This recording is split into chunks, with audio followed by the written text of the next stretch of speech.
اللہ سے ولایت کا رشتہ، رسول سے، پھر اہل ایمان بھی وہ نام کے مسلمان نہیں، الذین یقیمون الصلاۃ ویؤتون الزکاۃ وہم راکعون ومن یتول اللہ ورسولہ والذین آمنوا فإن حزب اللہ هم الغالبون۔ یہ شرائط پوری کر لو، اللہ کا وعدہ ہے کہ وہی حزب اللہ غالب ہے۔ تو پہلا کام تو یہ ہے، اسی کام کے ہونے پر بقیہ چار کا دار و مدار ہے، ورنہ ان میں سے کوئی چیز بھی اپنی جگہ پر کسی درجے میں بھی مفید نہیں ہوگی، فائدہ مند نہیں ہوگی۔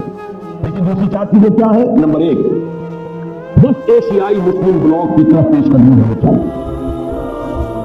اس ضمن میں جو تجویز آئی ہے ایران کی، پازیٹیو ریسپانس ہونا چاہیے۔ البتہ اس کے ضمن میں جو بات میں نے کہی ہے، تازہ جو ندائے خلافت ہے اس کے سرمست پر جو بات دے دی گئی ہے بڑی تفصیل سے، بڑی خوبصورتی کے ساتھ، کیونکہ ایران پیش رفت کر گیا ہے اپنے تصور اسلام کے مطابق، جو ان کا شیعہ اسلام ہے، ہم پیچھے رہ گئے، اور ہمارے ہاں اسلام کی طرف پیش رفت میں بہت بڑی رکاوٹ یہاں کا شیعہ مکتب فکر ہے، جو برابر کا مدعی ہے، اور ظاہر بات ہے کہ برابری جو ہے تو لا آف دی لینڈ کے لیول پر تو دو قانون نہیں ہو سکتے ملک کی۔ تو میں نے یہ بات کہی ہے، ایران کی حکومت اگر واقعی چاہتی ہے کہ پاکستان کا اور ایران کی واقعی یہی مفاہمت ہو، تو پھر یہ ہے کہ انہیں جو بھی انٹرنل آفیسز ہیں، جو بھی اثرات ہیں برون کار لا کر پاکستان کے اہل تشیعوں کو اس پر آمادہ کرنا چاہیے کہ وہ یہاں وہی صورت اختیار کرنے کو تیار ہوں جو سنیوں کو ایران میں دی گئی ہے۔ اگر یہ ریسپروسٹی ہوئی سب کو بات بڑھ سکتی ہے آگے، ورنہ کیسے بڑھے گا؟ وہاں شکل یہی ہے، لا آف دی لینڈ سے تجاوز کا، چاہے سنی ہو چاہے وہ شیعہ ہو، اس کے اوپر اتفاق ہوگا۔ ایک ملک میں دو لا نہیں ہو سکتے، قانون ملک کی طرف ہاں پرسنل لا میں سنیوں کو اجازت ہے، نماز جیسے چاہے پڑھے، روزہ جس پر چاہے رکھے، جسے چاہے کھولے، اپنے نکاح طلاق کے معاملات آپ اس میں جس طرح چاہے کرے، انہیں اختیار میں نہیں یہی پوزیشن ہے کہ شیعہ کو اختیار کرنا چاہیے، نہیں کریں گے تو ہمیں معلوم ہے کہ بہرحال یہ مائنورٹی اتنی تو نہیں ہے کہ اسے بالکل نظر انداز کیا جا سکے۔ ہماری سروسز میں، ہماری فوج میں، ہماری پولیس میں، ہماری سول سروس میں، بلکہ ان میں تو میں سمجھتا ہوں کہ اپنی اصل جو آبادی کی مناسبت ہے تناسبت سے کہیں پر زیادہ عمل رہا ہے۔ یہ بہت بڑی رکاوٹ ہے، کاش کہ ایران کی موجودہ حکومت جو ہے وہ اس بارے میں غور کر سکے سنجیدگی کے ساتھ۔ دوسری بات، ایٹمی اسلحہ کے بارے میں بربلا کہنا چاہیے کہ ہم بنائیں گے اور بم بنائیں گے۔ کس دلیل ہے؟ بھارت اس طرف سے آگے نکل گیا، کون تک کہنا ہے؟ کس دلیل سے کہتے ہو کہ ہم نہ بنائیں جبکہ تم نے بنائے؟ یہ کام تمہارے لیے اچھا، ہمارے لیے برا، کون سی دلیل ہے؟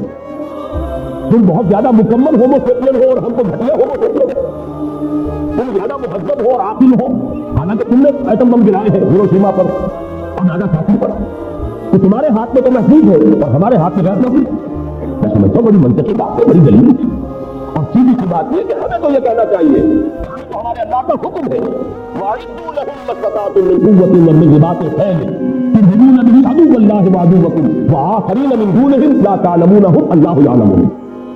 جو طاقت بھی فراہم کر سکو اسے فراہم کرو، بندے ہوئے گھوڑے رکھو سدے ہوئے لڑائی کے لیے تیار، تاکہ اس کے ذریعے سے تم اللہ کے دشمنوں کو اور اپنے دشمنوں کو ان کے اوپر دہشت طاری کر سکو، ریت طاری کر سکو، اور اللہ کے اور تمہارے دشمن جو کھلے کھلے وہ تو ہے ہی ہے، ایک اور ہے ففتھ کالونی کمسر جو تمہارے آستین ہے، تاکہ وہ بھی اندر ہی اندر بیٹھا ہوا دہلتا رہے کہ کوئی اسلام مسلمانوں کے خلاف کیا تو ان کی تو نگاہوں کے سامنے تھا، وہ بھی کچھ طاقت ہے مسلمانوں کے خلاف کی۔ ہمیں تو یہ حکم رب ہے، یہ حکم رب ہے جس نے بات شروع کی تھی، یا ایھا الذین آمنوا لا تتخذوا اليہود والنصارى اولیاء، اور اصول فقہ میں نہیں جو ہے وہ امر سے بھی زیادہ غالب ہوتی ہے۔ پہلا حکم تو یہ ہے، وہ ہے ایک چیز سے روک کے ان سے دوستی مت کرو، اس کے ساتھ ورلڈ آرڈر کے ساتھ ان یہود اور عیسائیوں کے گٹھ جوڑ کے ساتھ کوئی مفاہمت مت کرو، نہ بھاگو اور دوڑو انہی کے پاس، انہی کی گود میں اور انہی میں گھسنے کی کوشش کرو اور انہی سے تحفظ حاصل کرنے کی کوشش کرو، یہ در حقیقت قرآن کے حکم کے صاف خلاف ہے۔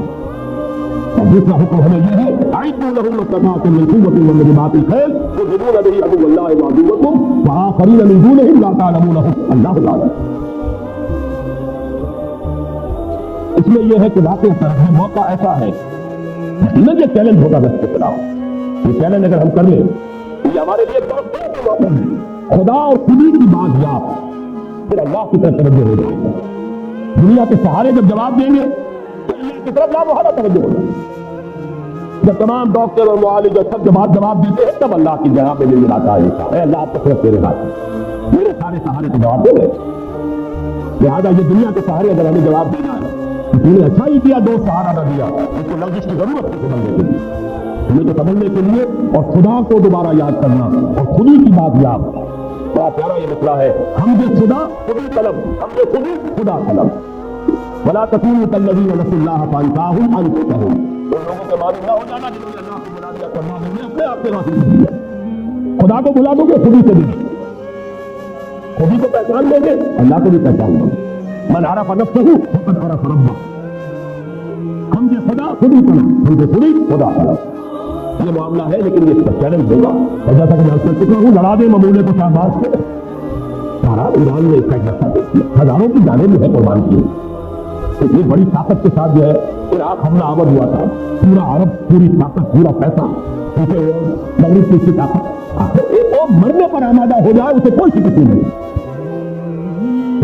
اللہ کی مدد، اللہ کی نصرت، وہ آیت میں سنا چکا ہوں، آج پہلے ایک مرتبہ، ان ینصرکم اللہ فلا غالب لکم، اگر اللہ تمہاری مدد کرے گا تم پر کوئی غالب آنے، وَإِن يَخْذُلْكُمْ، اگر وہ تمہیں چھوڑ دے فَمَنْ ذَا الَّذِي يَنصُرُكُم مِّن بَعْدِهِ، کون بھی تمہاری مدد کرے گا۔ اس امریکہ بہادر جس کا مجھے بڑا پیارا جملہ معلوم ہوا آبدہ حسین کا، وہ اخبار میں شرکت کی، آج بھی پاکستانی یہ سمجھتا ہے کہ امریکہ بادشاہ مدد کرے گا، یہ ہماری نفسیات کا جز بن چکا، امریکہ بادشاہ مدد کرے گا۔ اس امریکہ بادشاہ نے جو کچھ فیصلے میں کیا تھا، اس امریکہ بادشاہ نے جو کچھ 71 میں کیا تھا، اس کا 6 فیٹ جو ہے پتہ نہیں کہاں رہ گیا تھا، کون سی وادی میں ہے، کون سی منزل پہ آتا رہا، سنتا رہے، سنتے رہے، آ رہا ہے، ہمارا تو بڑا غرق ہو گیا، وہ خرید آیا یا نہیں آیا وہ تو ہمارا تو بڑا غرق ہو گیا۔ تاریخ انسانی کی بدترین فکر ہمارے قلم کا ٹیکا تو بدل جاتی، 93,000 ہمارا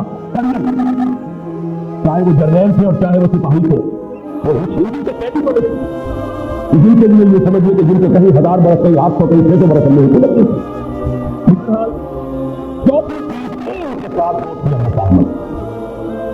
اس لیے مجھے کچھ زیادہ کہنے کی ضرورت نہیں ہے، میں پہلے عرض کر چکا ہوں، لیکن اس میں اس لیے زیادہ کہنے کی ضرورت نہیں کہ یہ ہماری تاریخ کا اسی طرح سے گھس بن گیا ہے، اس کے خلاف کسی کا دیر نہیں ہوگا۔ عارضی طور پر جو شکل پیدا ہوئی ہے وہ یقیناً بہرحال اس وقت کے لیے ہمارے لیے، اگر ہم اس سے جان جائیں تو وہ بھی ایک بڑی ہمارے لیے ایک نعمت ثابت ہو سکتی ہے۔ تو اس کا جو بھی گرم جوشانہ ہماری تائید کی تصویر کے مسئلے وہ کچھ ہوا ہے، ہماری اس پراغات کا حصل کسی بھی ہے پاکستان کی، اس کے باوجود چین جو ہے ابھی چونکہ میں اکثر کہتا ہوں نیو ورلڈ آرڈر کے لیے ابھی وہ ہارڈ نٹ ہے، ابھی وہ کھڑا ہے، ہو سکتا ہے کہ کسی نے ہم کھا جائے، ہم طاقت ملے گی، ظاہری طاقت، اس اعتبار سے اس کے ساتھی مفاہمت۔ آخری بات جس کے لیے وقت نہیں ہے میں صرف اشارہ کر رہا ہوں، بھارت کا مسئلہ ہمارے لیے ہماری نفسیات کے اعتبار سے، ویسے تو وہ نفسیات تقریباً 1000 سالہ پرانی نفسیات ہے، اس کا کہ مظاہرہ ہوا تھا جیسا کہ آج بھی میرا جو مضمون چھپا ہے جنگ میں اندرا گاندھی کا وہ قول میں نے نقل کیا ہے، یہ ڈبل جبر 1000 سالہ شدت کا بدلہ چکا ہے کہ ہندو مسلم نفرت جو ہے وہ بڑی کمی ہے، اس میں ان کی محدودیت کا رد عمل بھی ہے، لیکن اس میں لازماً انگریز نے بھی اپنی ڈیوائڈ اینڈ رول پالیسی کے تحت اس کے اندر شدت پیدا کی ہے۔ اگر کوئی شخص اس کا انکار کرتا ہے تو اس سے بڑا ہے سب کوئی نہیں اور حق کرم کوئی نہیں۔ یہ 3 عامل ہے یہ جو بھی ہمارے درمیان بد اعتمادی ہے، ایک دوسرے کا خوف ہے، ایک دوسرے سے نفرت ہے، اس میں ایک مزاج ہے برہمنی مزاج اور بلیا مزاج، لیکن میں نے آج لکھا اس کو پڑھ لیجیے گا غور سے کہ وہاں سے بلیت تو نہیں ہے، راجپوت بھی تو ہے، برہمن بھی تو نہیں ہے، کدھر بھی تو نہیں، وہ کدھر کے اگر ہم نے کہیں تبلیغ اسلام کا کام کیا ہوتا ریاستی سطح پر کیا بیچارے صوفیوں نے کیا، اپنی ذاتی سطح پر کیا، اگر کہیں ریاستی سطح پر یہاں تبلیغ اسلام کا کام ہوتا تو کوئی ایک کدھر بھی نہ کرتا مسلمان ہو گئے، ہندو تو ہمارا ہے، میں تو برملا کو شروع کرتا ہوں، ہم ہندوؤں کے مجرم ہیں، ہم نے 1000 برس ان پر حکومت کی ہے، لیکن ہم نے بادشاہ کے ساتھ جمائے ہیں، ہم نے تاج محل بنایا ہے، ہم نے اپنے محل استوار کیے ہیں، یہاں کیا کام کیا بیچارے صوفیوں نے کیا ہے، صرف روٹی کھا کر اور نمک کے پانی سے روٹی کھا کر نکل کر وہ کام کرتے رہے، چاہے وہ رحمۃ اللہ علیہ چاہے وہ رحمۃ اللہ، یہ آپ کی پتہ بچاؤ مہاراج اس پورے کی بھی ہمیں خلافی کرنی چاہیے، وہاں 18 کروڑ کم سے کم 15 کی چھٹی نہیں ہے، لیکن 18 کروڑ کے بندے مسلمان ہوتی ہے، اردو زبان ہے جو وہاں کے کونے کونے میں سمجھی جاتی ہے، جو ہمارے لیے ذریعہ بن سکتی ہے۔ اپنے خیالات کو اگر آپ کے پاس ہے پیش پر غافل عمل کوئی اگر دفتر میں ہے، اگر پیغام خداوندی ہے تمہارے پاس پیش شروع کر دیں۔ میں تو آپ کے واقعہ سناتا ہوں کہ رونا آ گیا، بامبے میں مجھے آپ نے خط دکھایا جو مرہٹی زبان میں آپ ترجمہ کر رہے ہیں اس قرآن مجید کا، ایک بڑی ہائی ایجوکیٹڈ ہندو عورت کا خط آیا اور اس نے یہ لکھا جب اس کے سامنے وہ قرآن کا ترجمہ آیا، آپ لوگ کہاں اس کتاب کو آج تک چھپا کر بیٹھے ہوئے تھے؟ بہرحال معاملہ بڑا پیچیدہ ہے بھارت کا، وقت جب ختم ہو گیا ہے تقریباً، میں نے جو کچھ لکھا ہے لکھنا شروع کیا ہے، اس میں بات اور آئے گی۔ ایک بات ضرور کرنا چاہتا ہوں، کشمیر کے مسئلے سے ہٹ کے جو انگریز بھیج کر گیا ہے، باقی چیزیں اپنی جگہ اختلاف رائے کی گنجائش ہے۔ جو بے ایمانی ریڈ کلف میں کی تھی، جس کی وجہ سے کشمیر کی حدی پھنسی ہے، جس کی وجہ سے ہماری جنگیں ہو چکی ہیں، جس کی وجہ سے کوئی مقابلت نہیں ہو سکتی، اس کے بارے میں کوئی شک نہیں کہ انگریز کا پیدا کرنا اس کی بے ایمانی اور اس کی خیانت قدر حقیقت کا آثار ہے۔ اس کے لیے بھی ہم یہی چاہیں وہی میر کا وہ سین پڑھنا نہیں میں چاہتا، جس کے سبب بیمار ہوئے، اب ہم چاہتے ہیں وہی امریکہ ہمارا کشمیر کا مسئلہ حل کر دے۔ ہوگا یہی وہ بندر بہادر سب کھا جائے گا اور ہندوستان اور بھارت دو بلیوں کی طرح بیٹھتے ہوئے نہیں چلے گا، اور ایک نیا اسرائیل کل کے ایشیا میں وہ تو جانتے ہیں جو کہ قوتیں یہاں پر برسر کار ہے، انہیں معلوم ہے انہیں کنٹینمنٹ آف چائنا کا ایک نیا جو ہے منصوبہ جو ہے شروع کرنا پڑے گا، لہٰذا ہونے کو تو دیش چاہیے۔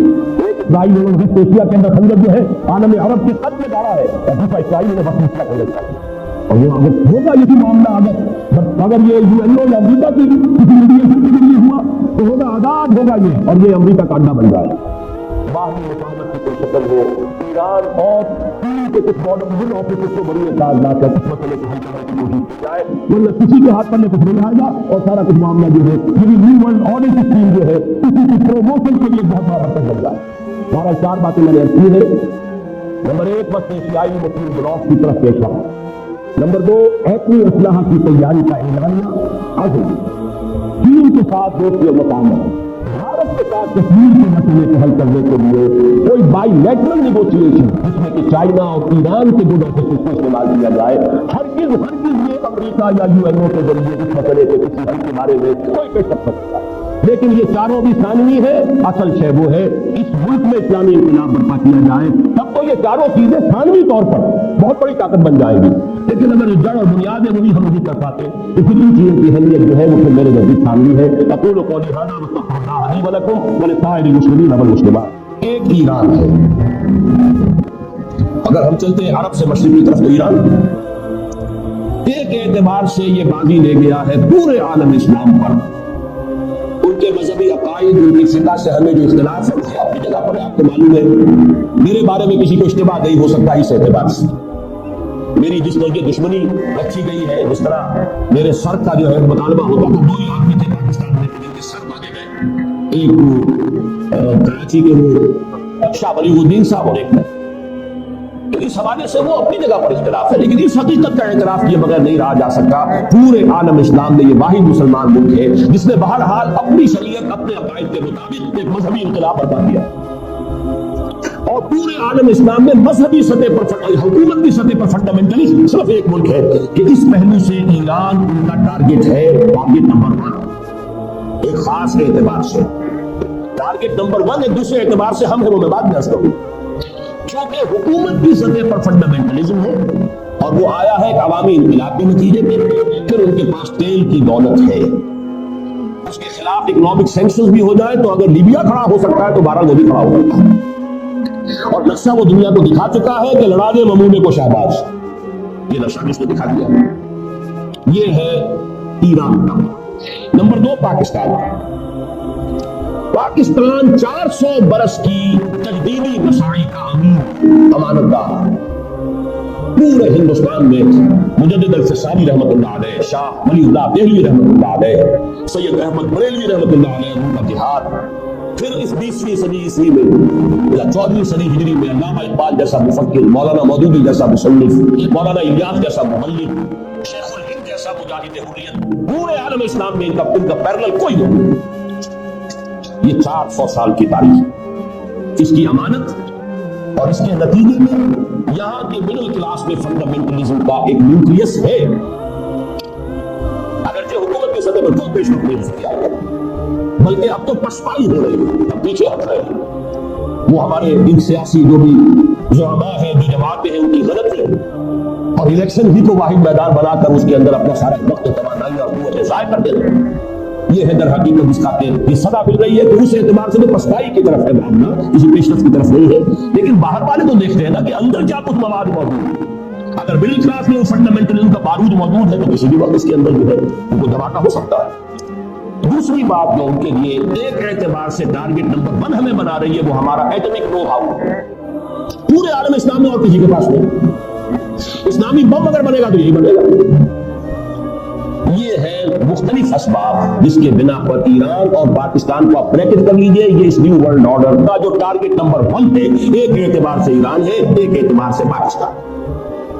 ابھی عالم اسلام کا ایک سالڈ بلاک ہے جو ورلڈ آرڈر کی نگاہوں میں کھٹک رہا ہے. میں کھٹکتا ہوں دل یزداں میں کانٹے کی طرح. اگرچہ ان کی اسٹریٹجی کیا ہے, ایک ایک کر کے ان کے حصے بکھرے کر کے تیا پاچا کرو. ابھی وہ بلاک کون سا ہے؟ ایران ہے, افغانستان ہے, پاکستان ہے اور روسی ترکستان سے آزاد ہونے والی جو ریاستیں ہیں. یہ ایک سالڈ بلاک. یہ عجمی مسلمان عربی نہیں عربی تھے, یہ نوٹ کر لیجئے. اس لیے کہ عربوں کو اللہ نے فضیلت دی تھی. محمد ان میں سے تھے صلی اللہ علیہ وسلم, یہ رتبہ بلند ملا جن کو مل گیا. لیکن ساتھ ہی اللہ نے دھمکی بھی دے دی تھی سورہ محمد میں, ان تتولوا یستبدل قوما غیرکم, اگر تم پیٹھ دکھا لو گے اس مشن کو جو ہم نے تمہارے حوالے کیا ہے, تمہیں ہٹائیں گے, کسی اور کو لے آئیں گے. اور یہ بات ہو چکی ہے 13ویں صدی عیسوی میں. 1258 میں جب سقوط بغداد ہوا ہے, عربوں کے ہاتھ سے عالم اسلام کی قیادت چھین لی گئی, معدوم کر دیا. اس کے بعد قیادت کن کے ہاتھوں میں آئی؟ ترکوں کے ہاتھ. ترکان تیموری ہندوستان میں, ترکان صفوی ایران میں, ترکان سلجوقی مڈل ایسٹ میں, اور ترکان عثمانی کا تو کہنا ہی کیا ہے. وہ ایشیا مائنر سے چل کر آپ کو معلوم ہے کہ مشرقی یورپ کا کتنا بڑا علاقہ, great Ottoman empire, great Ottoman empire جو 3 بر اعظموں پر محیط, نام و نشان ختم. گریٹ USSR نام و نشان ختم. اب تو روس سارے ملک کی ایسے رہ گئے. بڑی بڑی 2 عظیم جنگیں ہو چکی ہیں, تیسری جو ہے سر پر کھڑی ہے, دور نہیں ہے, جس کو حدیث میں کہا گیا ہے الملحمۃ العظمی, تاریخ انسانی کی عظیم ترین جنگ. اور وہی صلیبی جنگ جس کا انجیل بوسنیا سے ہو چکا ہے. کہ ایک امکان تو یہ ہے کہ اس بلاک میں اسلام کا احیاء ہو, اور اس کے لیے کچھ نوینے بھی موجود ہیں, احادیث نبویہ. وہ تو آپ نے سنا ہوگا اقبال کا شعر, میرے عرب کو آئی ٹھنڈی ہوا جہاں سے, میرا وطن وہی ہے, میرا وطن وہی ہے. حدیث میں آتا ہے یخرج ناس من المشرق یوقعون للمہدی یعنی سلطان علی, مشرق سے فوجیں نکلیں گی جو کہ مہدی کی حکومت قائم کرے گی. یہ مہدی اہل تشیع کے مہدی اور ہے, ہمارے مہدی اور ہو. اہل تشیع کے عقیدے کے مطابق ان کے بعد میں امام جو روپوش ہو گئے تھے وہ امام مہدی ہے, وہ ظاہر ہو جائیں گے. ابھی امام غائب ہے, پھر وہ ظاہر ہو جائے. ہمارے نزدیک یہ مہدی پیدا ہوں گے یا ہو چکے ہو, اور یہ ہوں گے حضرت فاطمہ کی نسل ہی سے رضی اللہ تعالی عنہا. لیکن عالم عرب کے اندر پھر ایک طاقت بن کر ابھریں گے, باقی کی قوتوں کے خلاف جہاد کریں گے. لیکن ان کو مدد آئے گی 2 طرف سے. ایک زمینی مدد آئے گی مشرق سے, ایک آسمانی مدد آئے گی. عیسیٰ ابن مریم کا نزول, حضرت مسیح علیہ الصلوۃ والسلام جو زندہ آسمان پر اٹھائے گئے تھے نازل ہوں گے. اور در حقیقت ان 2 مددوں کے نتیجے میں پھر یہود کا قلعہ کما ہوگا, اور یہی گریٹر اسرائیل ان کا گریٹر گریو یارڈ بن کر رہے گا, عظیم تر قبرستان بن کر رہے گا. اس کی بڑی واضح حدیثیں موجود ہیں, اس کی بڑی تفصیلی خبریں موجود ہیں. یہ احادیث کی کتب کے اندر بدقسمتی سے ہماری اس کی طرف توجہ. اس وقت جو عالم عرب پر صورتحال پیدا ہو گئی اس میں ہمیں کیا کرنا چاہیے؟ پاکستان کے جو حالات ہیں ان میں کیا مشورے ہیں؟ اب میں ان چیزوں کے بارے میں آپ سے چند باتیں عرض کروں گا. پہلی بات تو یہ ہے کہ مشرق وسطیٰ کے مسئلے میں اس کے پس منظر کو سمجھ لینا چاہیے. ہمارے بہت سے احباب جو ہے وہ فوری طور پر وقتی صورتوں کو, جیسے کہ حالات و واقعات ہوتے ہیں, صرف انہی کے اعتبار سے رائے قائم کرتے ہیں. چیزوں کا پس منظر جو ہے نگاہوں کے سامنے رہنا چاہیے. اس صدی کا ایک مختصر سا نقشہ ذہن میں رکھیے. یہ 20ویں صدی کے آغاز کے وقت جسے ہم پورا کہتے ہیں مڈل ایسٹ, بلکہ صرف مڈل ایسٹ نہیں, پورا شمالی افریقہ سلطنت عثمانیہ کا حصہ تھا, خلافت عثمانیہ. لیبیا, الجزائر, مصر, پورا حجاز, یمن, پورا عراق, شام, اور یہ شام ہی کے حصے ہیں در حقیقت, اردن اور لبنان, یہ سب یہ شام عرب, عراق عرب, یہ پورا علاقہ خلافت عثمانیہ یہ اس کا حصہ ہے. پہلی جنگ عظیم میں انگریزوں نے اردو کو بغاوت پر آمادہ کیا, غداری پر آمادہ کیا. انہوں نے خلافت عثمانیہ کے خلاف بغاوت کی, بیج بوئے ان کے دلوں کے اندر نفرت کو, ابھارا انہیں, تم ترکوں کے غلام کیوں ہو, تمہیں خود حاکم ہونا چاہیے, تم کھڑے ہو جاؤ, ہم مدد کریں گے, تم بغاوت کرو, تم ان ترکوں کے خلاف ہماری مدد کرو, ہم تمہیں آزاد کر دیں گے, تم اپنے پاؤں پر خود کھڑے ہو جاؤ. یہ بہت ہی ہمارے لیے دردناک المیہ ہے پہلی جنگ عظیم کا. کرنل لارنس جیسا شخص برطانوی استعمار اور اس کے نتیجے میں